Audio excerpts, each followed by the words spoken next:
لە کوێی ئێرانتەی بگرێ بە 5 دقا گاتە تەلەبیب. با باسی ئەو بکەین کە لە دوایەم شەڕەوە بینیمان توانای موشکی ئێران بۆ ئیسرائیل چۆنە و بەهێز بوو بەڕاستی، ینی چاوەڕێ ئەوەی لێ ناکرا.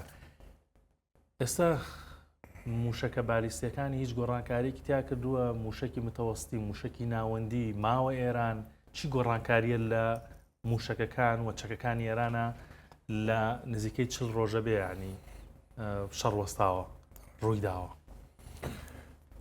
ئێران زەرەرێکی زۆری پێگەیشت لە لێدانی ئیسرائیلەوە نییە بڵین تەنها ئیسرائیل.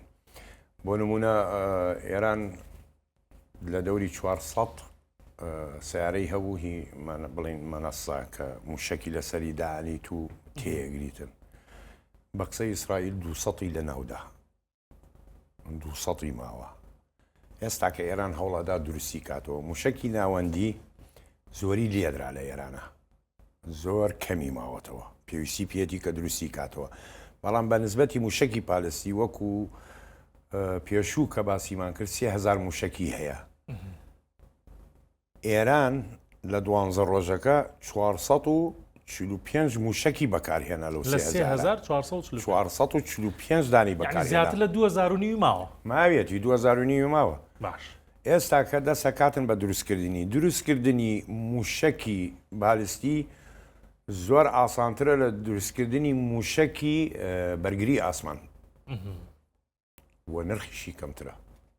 ئێستا کە کەوتووەتە فەتاح دوو کە دروستیکە هایپەرسۆنیک میساڵ کە بڵین سورعەتی ئەگاتە 18,000 کیلومتر لە سەعاتێکە، لە جیاتی 650 کیلۆ بۆمبی تیابێ بیکاتە تانێ و زیاتریشی بکاتە. ئەوەی پێشتری چەندێکە ڕۆیی ئەم 18,000 ڕۆ سورعەتی بەڵێ سەفەتاح دوو بۆ ماوەی 5 دقە لە ئێرانەوە گاتە تەلەبیب. لە کوێی ئێرانتەی بگرێ بە 5 دقا گاتە تەلەبیب. بە نسبەتی موشکەکانی ترەوە جیاواز بوو، هەیە هایپەرسۆنیک نەبوو، هەبوو هایپەرسۆنیک بوو، سورعەتی هەبووە گەیشتە 12,000 کیلومتر لە سەعاتێکە، بەس نەوەک 18,000 کیلومتر. 18,000 کیلومتر لە سەعاتێکە گرتنەوەی لە موشکی بەرگری ئاسمان سەختە کە بتوانێت ئەمە بگرێتەوە ئەم سورعەتە.